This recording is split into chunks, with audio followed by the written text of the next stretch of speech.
Bienvenidos. Vamos entonces hoy a continuar con nuestro mensaje.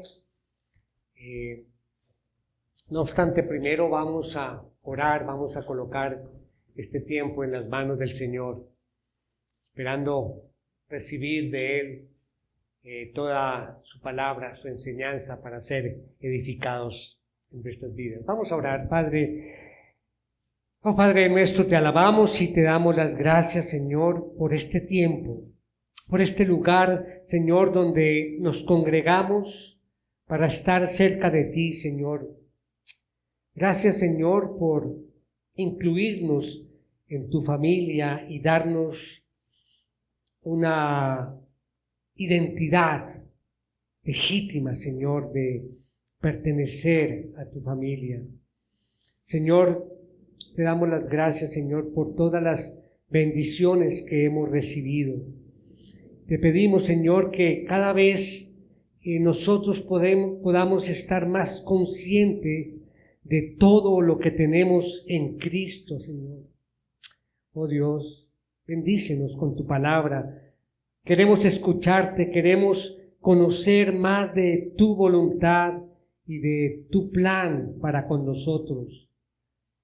Muéstranos, Señor, a través de las Escrituras lo que a ti te agrada, Señor, y permite que nuestras vidas reflejen de verdad lo que tú deseas de nosotros. Oh Dios, háblanos, te lo suplicamos en el nombre de Cristo Jesús. Amén. Amén. Muy bien, mis hermanos. Hoy continuamos con nuestra serie Siguiendo a Cristo. Hoy es nuestro tercer mensaje de esta serie en este mes. Recordemos algo de lo que hemos visto. Recordarán tal vez el primer mensaje donde hablábamos que somos llamados a edificar, a fortalecer nuestra comunión con Dios. A eso hemos sido llamados. Y tomamos como base, recordarán mis hermanos, la segunda carta a Timoteo. Allí el apóstol Pablo nos dice, nos colocó allí para la predicación de ese mensaje 3 condiciones y una declaración. Hablábamos, si recuerdan, de una condición de vida. Y allí decía el texto que si morimos con Él, también viviremos con Él. Esa era una condición para vivir. También vimos una condición para reinar con Cristo.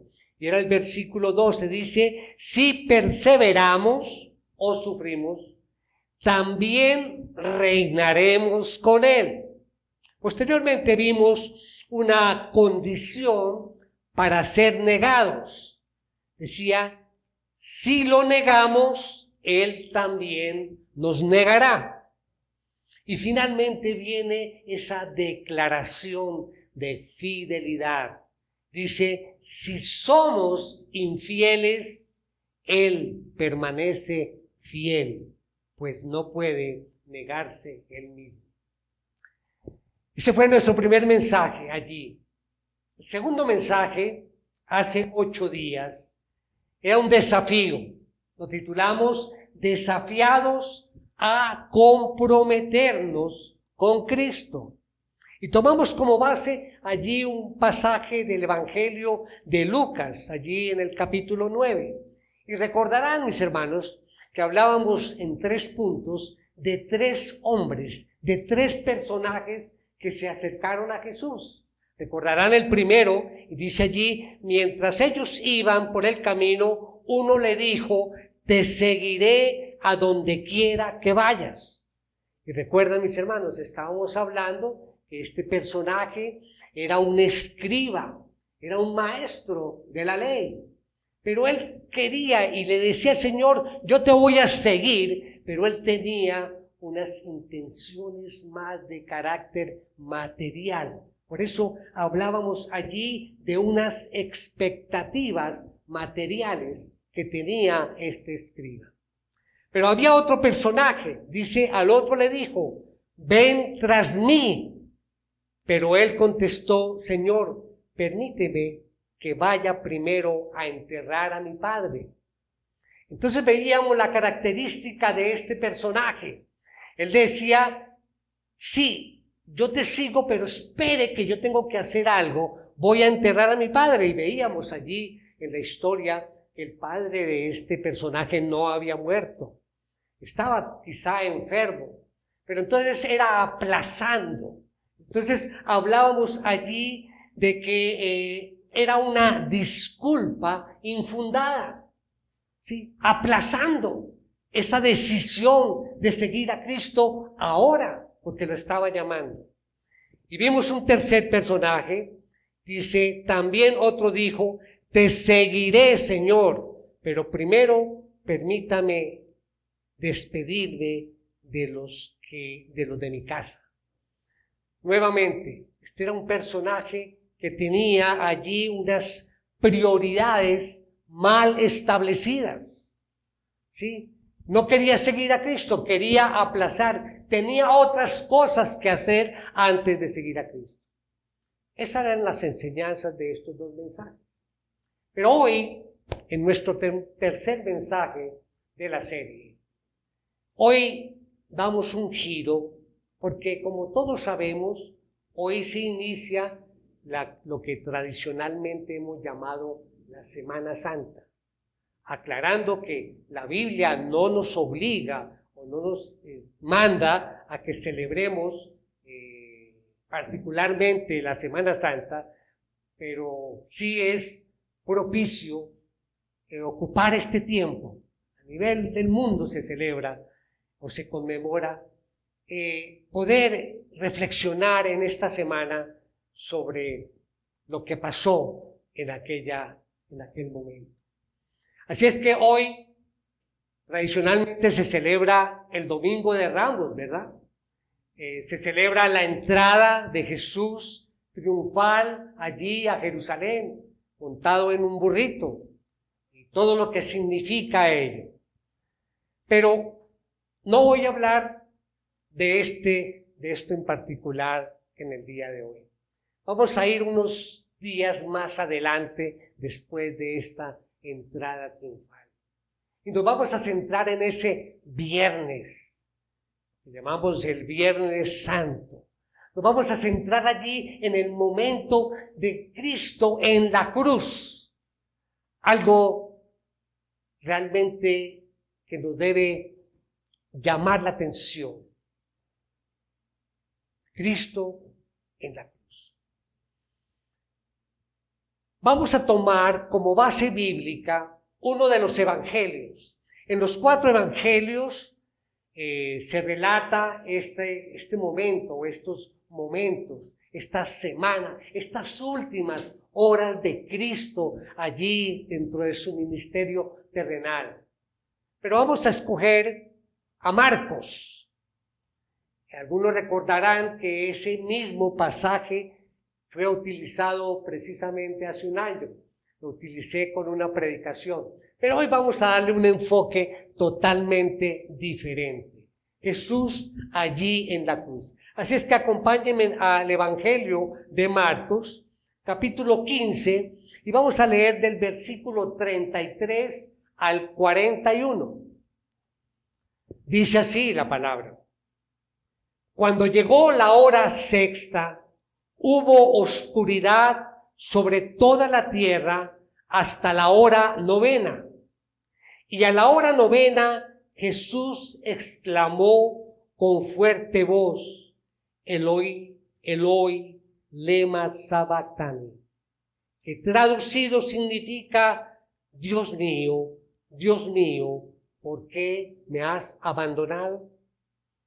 Algunos de los que estaban allí al oírlo decían, miren, está llamando a Elías. Entonces uno corrió y empapó una esponja en vinagre y poniéndola en una caña dio a Jesús a beber, diciendo: dejen, veamos si Elías lo viene a bajar. Pero Jesús, dando un fuerte grito, expiró. Y el velo del templo se rasgó en dos de arriba a abajo. Viéndolos el centurión que estaba frente a él, la manera en que expiró, dijo: en verdad este hombre era hijo de Dios. Habían también unas mujeres mirando de lejos, entre las que estaban María Magdalena, María la madre de Jacobo el menor y de José, y Salomé, las cuales, cuando Jesús estaba en Galilea, lo seguían y le servían, y había muchas otras que habían subido con él a Jerusalén. Con base entonces en este pasaje, vamos a desarrollar 4 puntos en el mensaje que hemos titulado El dolor redentor en la cruz. El dolor redentor en la cruz. Y como todos nuestros mensajes, tenemos una idea principal. Y la idea de esta idea principal precisamente es que con una frase podamos recordar los puntos del mensaje. Y dice nuestra idea principal: el camino a la presencia de Dios fue abierto con el dolor de Cristo en la cruz. Así, mis hermanos, entonces vamos al primer punto. Primer punto, vamos a hablar de una extraña oscuridad. Una extraña oscuridad.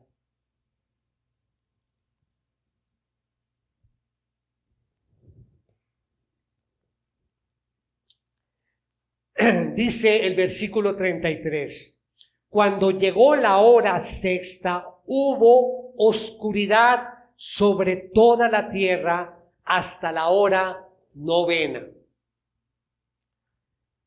Jesús fue crucificado a la hora tercera, según la forma como los judíos contabilizaban las horas. Entonces fue crucificado a la hora tercera, estamos hablando de las 9 de la mañana. Y dice que a la hora sexta, cuando el sol estaba en su apogeo más grande, es decir, a las 12 del día, cuando el sol allá brillaba más, hubo una profunda oscuridad, dice, sobre toda la tierra. Cuando el sol estaba allí. Y digo y insisto en esto porque hay muchas teorías, ¿no? Que de pronto eso fue un eclipse. Y no era un eclipse. Primero porque científicamente se ha comprobado que en esa época la luna estaba, digamos, en una de sus fases en la cual no podía haber un eclipse. Y además, un eclipse no va a durar 3 horas, que dice que fue de la hora sexta hasta la hora novena, desde las 12 del día hasta las 3 de la tarde, hubo esa oscuridad. Ese fenómeno fue obviamente una obra de Dios, para mostrarnos a través de ese fenómeno visible, mostrarnos lo que estaba sucediendo allí. Esa oscuridad era lo que estaba sucediendo también en el interior de nuestro Señor Jesucristo, cuando estaba dando su vida allí en la cruz. Y la oscuridad, mis hermanos, siempre se asocia aquí en la Biblia con el pecado, ¿verdad? Con la ira de Dios en contra del pecado. Sabemos que Dios es luz, y como decía uno de los himnos, brilla. O sea que donde no está Dios hay tinieblas.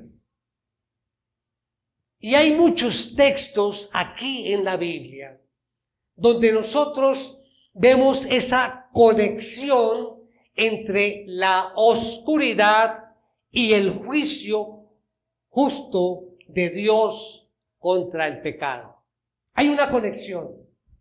Y permítame recordarles que tal vez la conexión más significativa la encontramos allí en el libro de Éxodo, en el capítulo 10. No hay necesidad que no lo vamos a leer, pero sí les voy a recordar qué pasó allí.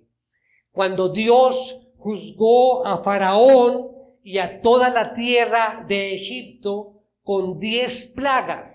¿Recuerdan?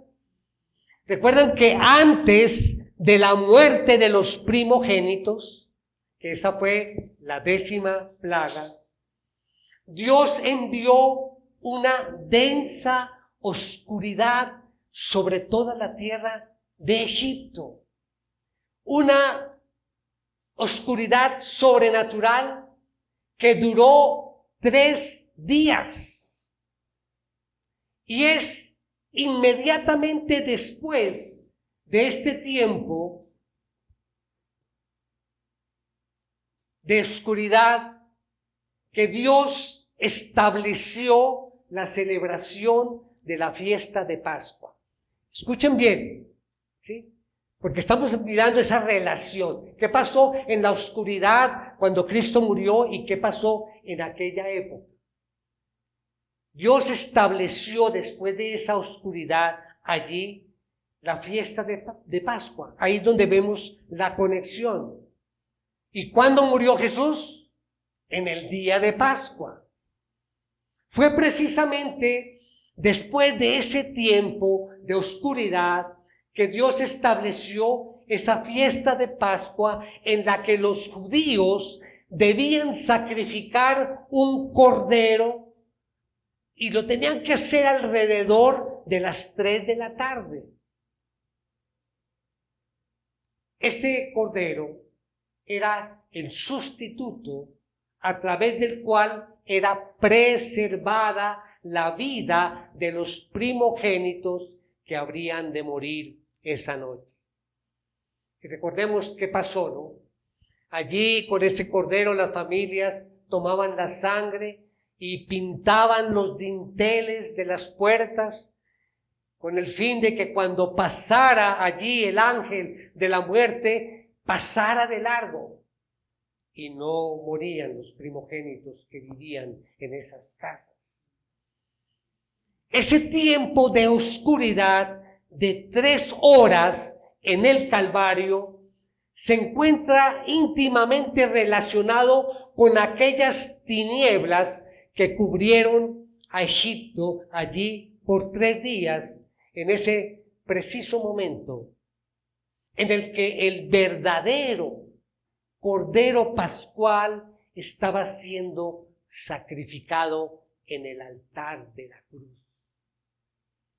Y Marcos nos dice más adelante que nuestro Señor Jesucristo expiró a la hora 9, es decir, a las 3 de la tarde, la misma hora en que eran sacrificados los corderos de la Pascua.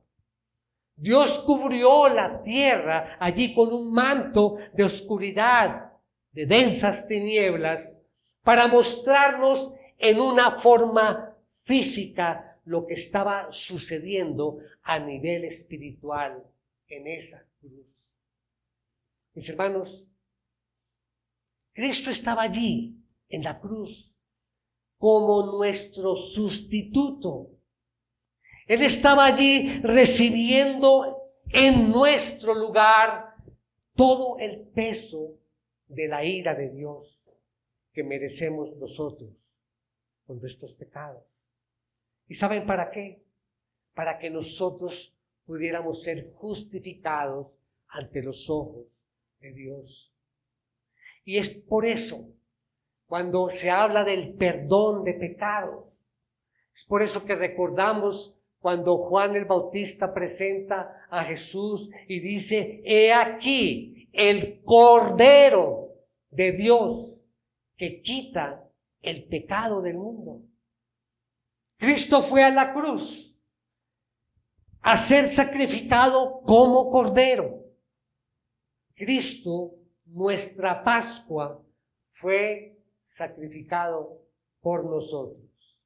Como dice Pablo en 2 de Corintios 5:21, conocido, lo hemos mirado, dice, al que no conoció pecado, lo hizo pecado por nosotros, para que fuéramos hechos justicia de Dios en él.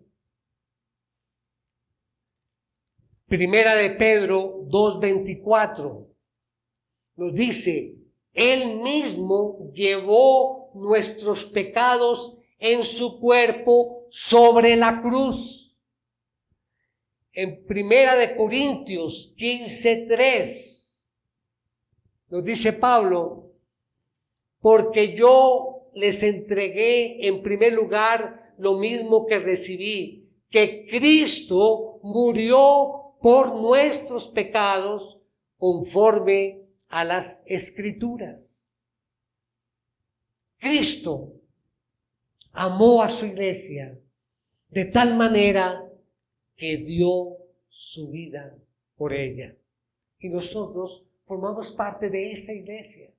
O sea que Cristo dio su vida por cada uno de nosotros. Y esto nos conecta con el segundo punto. El segundo punto, un sentimiento de total desolación. Recordemos la idea principal.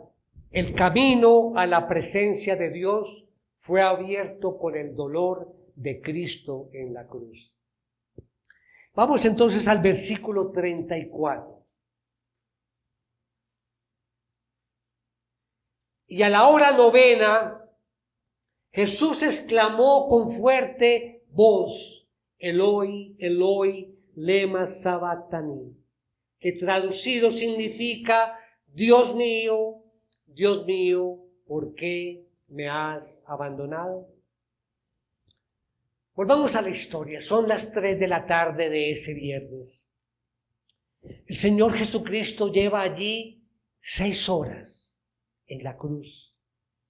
Y en esas últimas 3 horas ha venido Él experimentando todo el peso de la ira de Dios por nuestros pecados. Simbolizados también en esa oscuridad de la que hablábamos en el primer punto. Y en ese momento, citando en arameo las palabras del Salmo 22, y esto es muy importante, Cristo está citando algo que fue escrito mucho tiempo atrás, en el Salmo 22, Salmo de David, y exclama con fuerte voz, Dios mío, ¿por qué me has abandonado? Y aquí, mis hermanos, hay que prestar mucha atención. Solo Dios puede absorber el peso de su propia ira. Solo Dios podía hacer eso. Y Él estuvo dispuesto a pagar ese precio en la persona de su Hijo amado. ¿Y saben para qué? Para salvarte a ti, para salvarme. Mis hermanos, este tipo de pasajes es difícil de explicar, y más en una predicación. Tal vez la respuesta nunca va a ser satisfactoria. ¿Cómo así? Ese abandono que Jesús tuvo que sufrir allí en la cruz del Calvario escapa muchas veces a la capacidad de nuestro entendimiento. Se dice que en una ocasión Martín Lutero, todos sabemos quién es Martín Lutero, pasó horas y horas con la Biblia allí abierta, solamente meditando en esas palabras. Dios mío, ¿por qué me has abandonado? Y dice que después de estar varias horas meditando en ese texto, dice que él empujó la mesa y solamente pudo decir con toda perplejidad, Dios abandonado por Dios. ¿Quién puede entender ese misterio? Termina allí la cita. Mis hermanos, esta es la única vez que en los evangelios vemos que Jesús se dirigiéndose a Dios, no lo llama Padre. Vemos allá que siempre hablaba del Padre, pero en esta ocasión no. Él sabe el precio que tiene que pagar para salvarnos, cargar todo el peso de la ira divina que merecen nuestros pecados, incluyendo precisamente el desamparo del Padre Celestial. Pero saben, a pesar de todo esto, Jesús sabía que Él podía, viene la palabra que pronuncio todos los mensajes, que Él podía confiar en Dios. Él podía confiar en Dios. Jesús sabía que Él podía seguir confiando en Dios como su Dios. Y noten las palabras cuando dice, Dios mío, Dios mío.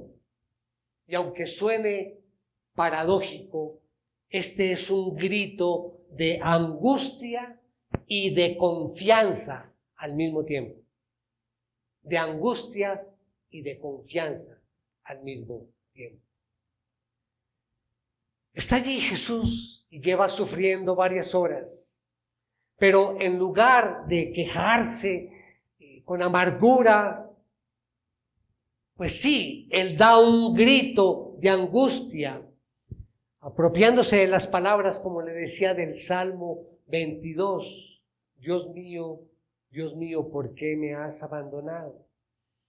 Al mismo tiempo Él está exclamando esto porque su naturaleza humana quiere saber cuándo va a concluir esta agonía. Y es precisamente lo que expresa el Salmo 22, allí los primeros 2 versículos. Salmo 22 dice, Dios mío, ¿por qué me has abandonado? ¿Por qué estás tan lejos de mi salvación y de las palabras de mi clamor? Dios mío, de día clamo y no respondes, y de noche, pero no hay para mí reposo.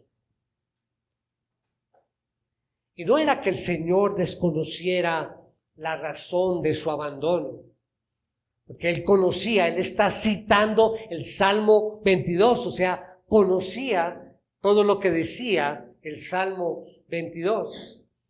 Literalmente, esas palabras del Salmo 22 expresan esa angustia y esa petición de que Dios venga a socorrerlo. Y en medio de esa escena sensible hay un cambio total. ¿Qué pasa? Aquí hay una evidencia de la dureza del corazón humano. Vamos otra vez allí a nuestro texto. Aprovechando de que a veces hay una similitud, o se podía entender, cuando Cristo estaba allí en la cruz y dice en arameo, Eloi, Eloi, algunos entendieron que estaba diciendo Elías, Elías. Pero ahí donde está la dureza del corazón humano. Miremos el versículo 35. Algunos de los que estaban allí al oírlo decían, miren, está llamando a Elías. Está llamando a Elías. Y recordemos la historia de Elías, mis hermanos. ¿Recuerdan que Elías no murió? Elías fue llevado al cielo en un torbellino. Y había una tradición entre los judíos que decían que Elías se aparecía desde el cielo para socorrer a los justos en el tiempo de dificultad.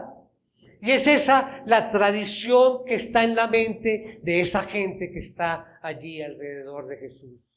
Y es la forma como comienza a burlarse de Jesús. Mire el versículo 36.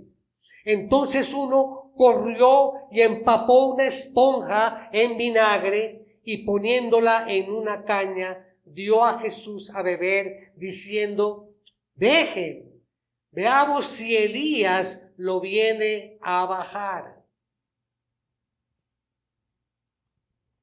Está llamando a Elías, decían. Démosle un poco de este vinagre, eso más bien era un vino avinagrado. Démosle este vino avinagrado para que se reanime, a ver si le da tiempo a que Elías baje del cielo a rescatarlo de la cruz. Pero el rescate vino, pero vino de otro lado. Y eso nos lleva al siguiente punto, al tercer punto. Una entrega voluntaria por amor. Una entrega voluntaria por amor. Recordemos nuestra idea principal.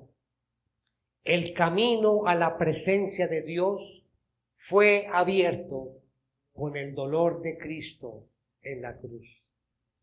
Versículo 37. Pero Jesús, dando un fuerte grito, expiró. Vamos a ver aquí, pongan atención, mis hermanos. El Evangelio de Marco no nos dice cuál fue ese grito. Si uno solamente lee el Evangelio de Marco, se imagina que fue un grito nomás y murió. Pero él expresó algo en ese grito. Así es que vamos a mirar los otros evangelios para complementar ese escenario. Juan 19:30.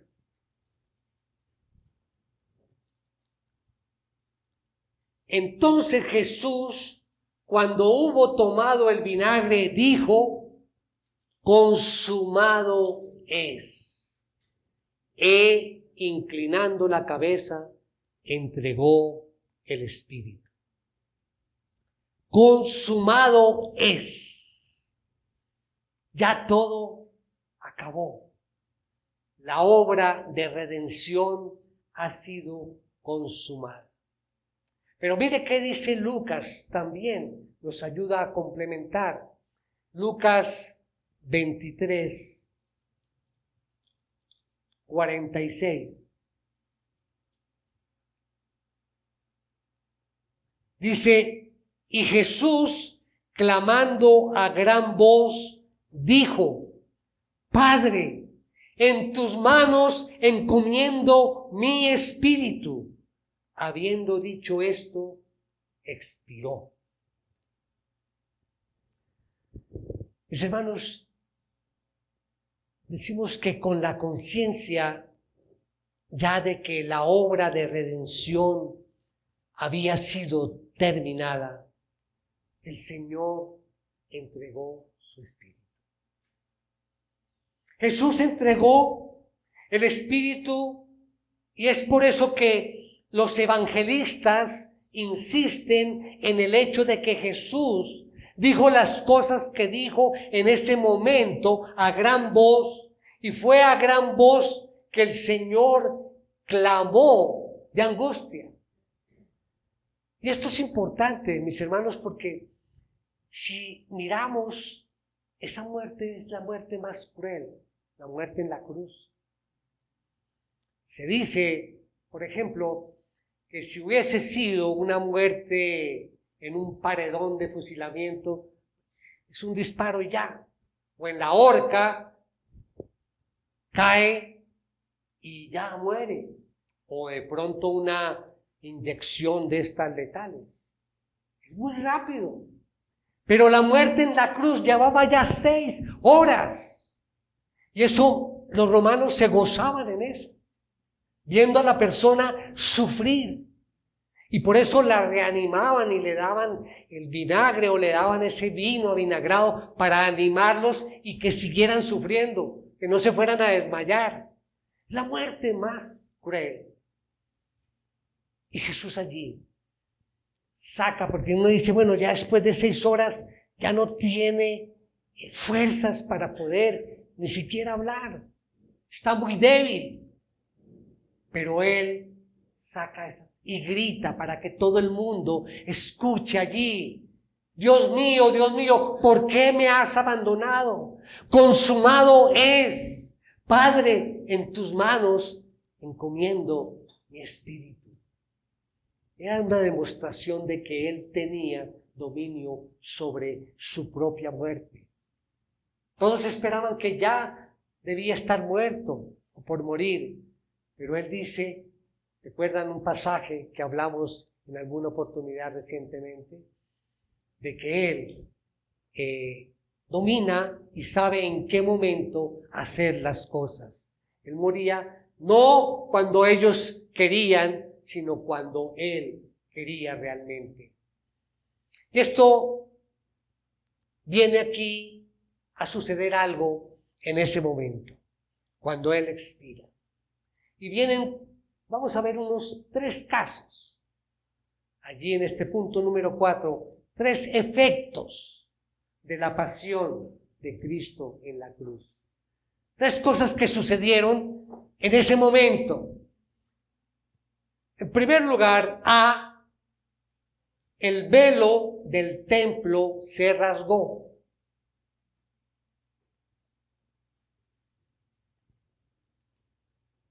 Dice el versículo 38.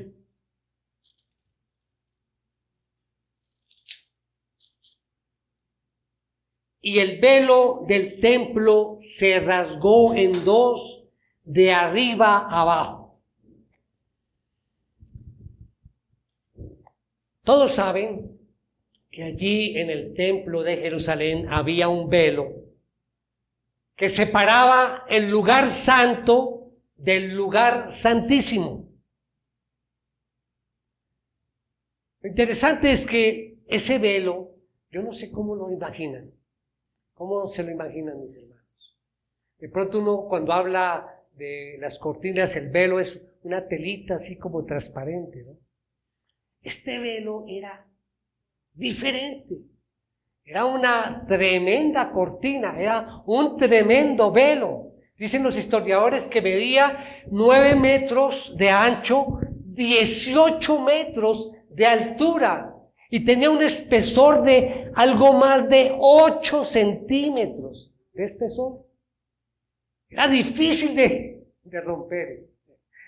Era como un muro, prácticamente una cortina bastante fuerte. Y separaba el lugar santo del lugar santísimo. Y recordemos que en el lugar santísimo era donde Dios manifestaba su presencia especial allí en el templo de Jerusalén. Allí, en ese lugar, estaba el arca del pacto. Allí estaba el propiciatorio, donde el día de la expiación, el sumo sacerdote rociaba el propiciatorio con la sangre del cordero sacrificado, y eso lo hacía una vez al año. Solamente podía entrar allí el sumo sacerdote al lugar santísimo ese día, el día de la expiación solamente. Ese velo simboliza la separación que existe entre nosotros y Dios por causa de nuestros pecados. Mis hermanos, no podemos entrar en la presencia de Dios a menos que su justicia quede perfectamente satisfecha. Porque Él es un Dios perfectamente santo. Él es un Dios perfectamente justo. Pero, gloria al Señor, en el preciso momento en que Jesús estaba exhalando su último suspiro, ese grueso velo se partió en dos, de arriba a abajo, para mostrar que había sido abierta una puerta, un camino de acceso, una vía de acceso a la presencia misma de Dios, y no a través de los sacrificios del templo, sino a través del sacrificio de Jesús allí en la cruz. Dice el autor de la carta a Hebreos que los sacerdotes del Antiguo Testamento tenían que ofrecer muchas veces los mismos sacrificios que nunca pueden quitar los pecados. Pero Él, Jesús, habiendo ofrecido un solo sacrificio por los pecados para siempre, dice la Escritura que después se sentó a la diestra de Dios. Porque por una sola ofrenda Él ha hecho perfectos para siempre a los que son santificados. ¿Cuál es la conclusión? Sigue diciendo el autor de este libro a los hebreos. Puesto que tenemos confianza para entrar al lugar santísimo por la sangre de Jesús, es ese lugar sagrado al que solo podía entrar el sumo sacerdote una vez al año. Ahora nosotros podemos accesarlo cuantas veces queramos. Tenemos confianza para entrar al lugar santísimo por la sangre de Jesús. Mientras los sacerdotes en el templo en ese momento estaban sacrificando miles de corderos para la celebración de la Pascua, ese viernes, ya a las 3 de la tarde, precisamente, el Cordero Pascual estaba muriendo en la cruz, abriendo de par en par esa puerta, esa avenida de salvación, una avenida de reconciliación en medio de su sangre. Y vemos también en este relato y en este momento otro efecto. Punto B. El centurión reconoció al Hijo de Dios. Versículo 39. Viendo el centurión que estaba frente a él, la manera en que expiró, dijo: en verdad este hombre era Hijo de Dios. Este hombre, este centurión, estaba también impresionado por esos eventos sobrenaturales que pasaron en ese momento. Porque no solamente la oscuridad, también hubo un fuerte temblor. Y Marcos se enfoca únicamente en el impacto que produjo en el corazón de este hombre. Y recordemos quién era, ¿no? Era un soldado romano, era una persona no creyente, no judía, era un soldado, era un gentil, nada que ver. Y fue el hecho de haber sido testigo presencial de ese evento que cambió todo en él. Mis hermanos, este hombre, por su rango, él tenía a su cargo varios soldados. Él tuvo que haber visto muchas muertes en la cruz, que era común allí en el Imperio Romano que llevaran a la cruz a muchas personas. Él comprende que la muerte de Jesús no fue igual a las otras muertes que seguramente él había presenciado. Él estuvo allí en el pretorio cuando Jesús fue burlado cuando lo azotaron, cuando lo golpearon, cuando lo escupieron. A lo mejor este centurión fue uno de los que se burló de Jesús. Él estuvo viendo a través de todo ese tiempo, esas últimas horas, cómo trataban a Jesús, pero él también vio la respuesta de Jesús, una respuesta de mansedumbre. Él asimilaba esa avalancha de odio. Y también él estaba allí cuando Jesús en la cruz, junto al ladrón, recordemos esa escena, cuando el ladrón reconoce en Jesús al Señor y se arrepiente de sus pecados y le dice: acuérdate de mí cuando vengas en tu reino. Eso lo escuchó el centurión. Pero más aún, él vio y escuchó la respuesta de Jesús cuando lo perdonó y le dijo: hoy estarás conmigo en el paraíso. Él estaba allí. Este centurión vio todo eso. Él escuchó las palabras, el grito de victoria también lo escuchó. Consumado es. Padre, en tus manos encomiendo mi espíritu. Y ese centurión, después de todo esto, solamente puede decir: en verdad, este hombre es el Hijo de Dios. En ese momento, este hombre estaba ilustrando a qué vino Cristo al mundo. Él estaba ilustrando eso. ¿Por qué Cristo estaba muriendo en la cruz? Para salvar a pecadores como nosotros, para llevarles y abrirles el entendimiento y hacerles ver que Él realmente era el Hijo de Dios.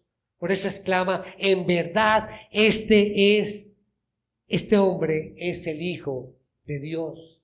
Y es como si Marcos estuviera diciendo: bueno, ¿y ahora qué de ti? A nosotros, ¿qué de ti? ¿Vas a reaccionar con indiferencia ante la muerte de Jesús?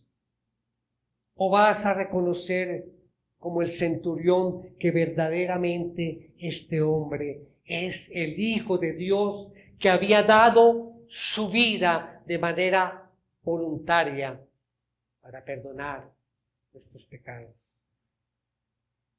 ¿Qué escena, qué ejemplo nos da ese centurión? Y vemos otro detalle allí, que es el punto C. Las mujeres testigos presenciales.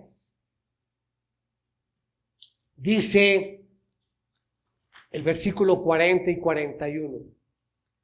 Había también unas mujeres mirando de lejos, entre las que estaban María Magdalena, María la madre de Jacobo el menor y de José, y Salomé, las cuales, cuando Jesús estaba en Galilea, lo seguían y le servían. Y había muchas otras que habían subido con él a Jerusalén.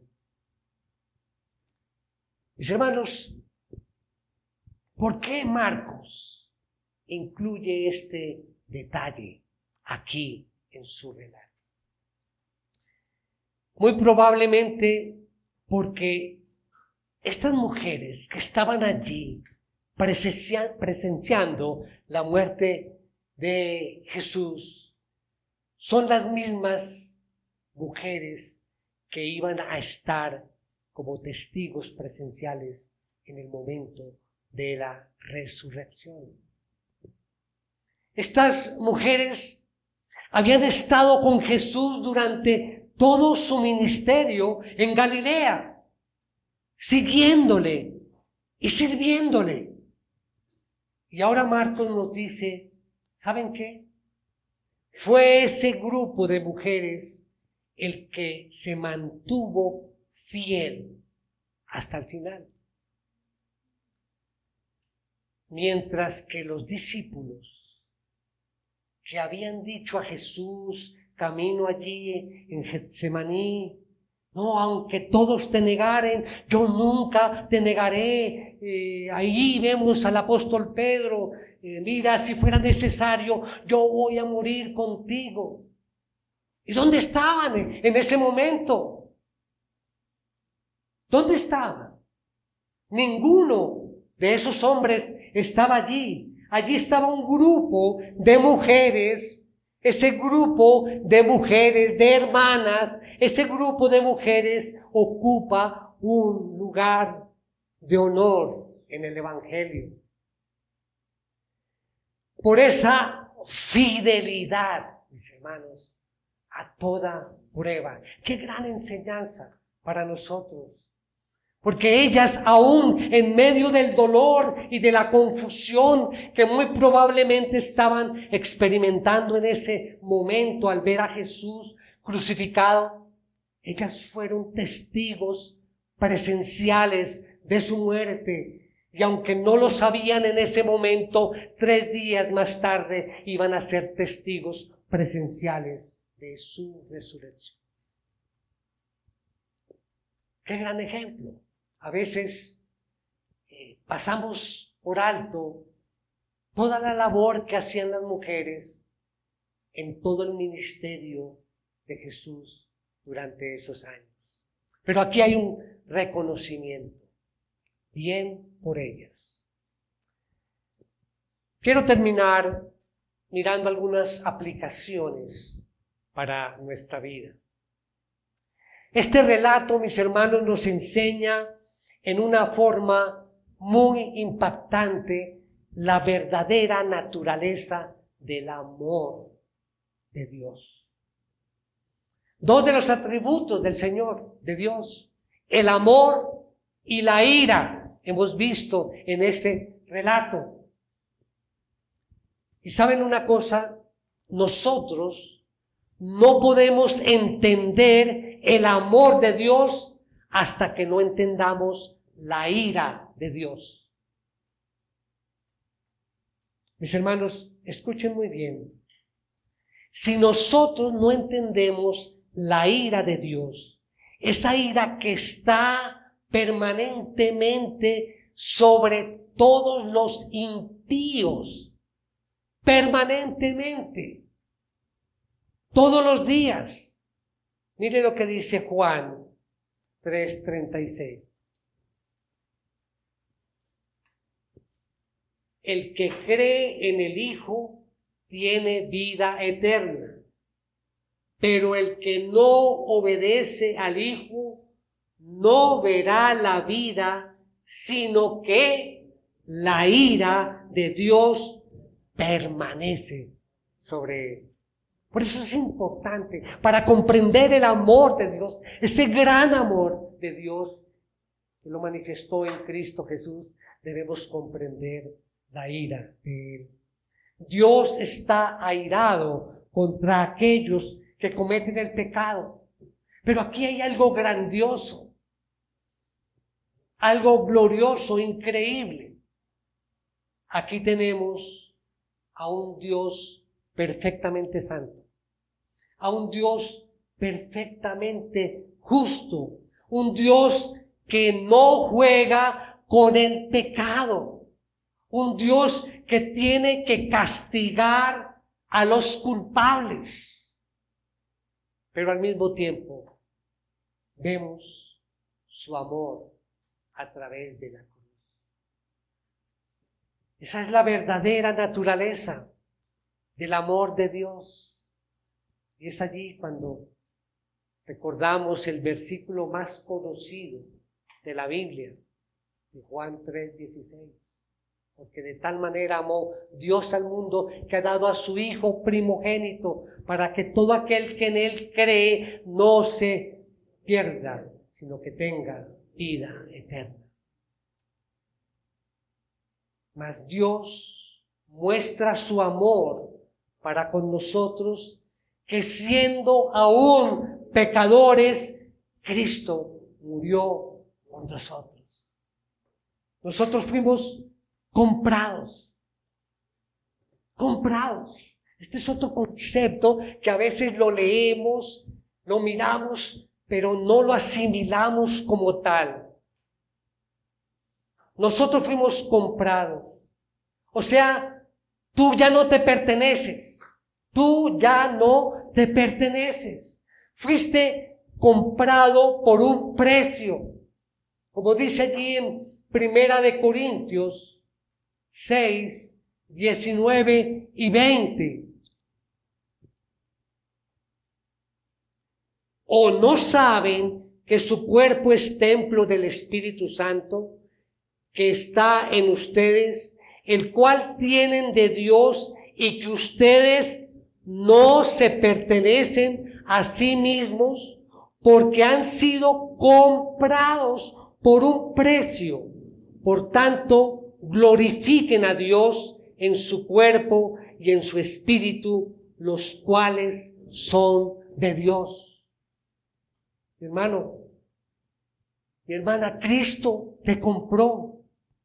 Ese sufrimiento fue para comprarte. Tú no te perteneces para hacer de tu vida lo que tú quieras. Tú no te perteneces para usar tu tiempo como tú quieras. Tú no te perteneces para usar tus recursos económicos como tú quieras. Tú no te perteneces para hacer del resto de tu vida de aquí en adelante lo que tú quieras. Cristo te compró a precio de su sangre. Y esa agonía es para que tú no sigas viviendo para ti. Finalmente, este relato nos enseña de una forma muy impactante que no puede haber salvación fuera de Jesús. Mis hermanos, quiero invitarlos, animarles en esta Semana Santa que comienza hoy. Sé que se habla de vacaciones de Semana Santa, pero ocupemos parte de este tiempo en reflexionar en lo que hemos hablado en esta mañana. De ese amor tan grande de Dios por nosotros. Y recordemos siempre lo expuesto allí. Cristo pagando el precio más alto para ofrecernos el perdón, la salvación y la vida eterna. Amén. Vamos a orar, mis hermanos, para terminar. Oh Señor, gracias por la enseñanza recibida a través de este mensaje, donde hemos visto la cruz como un símbolo supremo de tu amor. Ese amor que te llevó a entregar a tu Hijo Jesucristo para que muriera por nosotros. Esa muerte, la cual manifestaba el deseo de salvarnos y de darnos una vida eterna. Oh Señor, pedimos tu gracia para que esta Semana Santa, Señor, tengamos siempre en mente y en nuestro corazón la obra de Cristo allí en la cruz. Recordar que Él sufrió para librarnos de nuestros pecados y para abrirnos las puertas del cielo. Ahora, Señor, pedimos que nos prepare, Señor, para participar a continuación de la Santa Cena. Señor, para estar conscientes que al cumplir con esta ordenanza, estamos recordando la muerte y la resurrección de Cristo. Gracias, Señor. Gracias, Señor, por el privilegio que tenemos de reunirnos aquí esta mañana, de reunirnos como hermanos y poder recibir todas tus bendiciones. Oramos con acción de gracias en el nombre de nuestro Señor Jesucristo. Amén. Amén.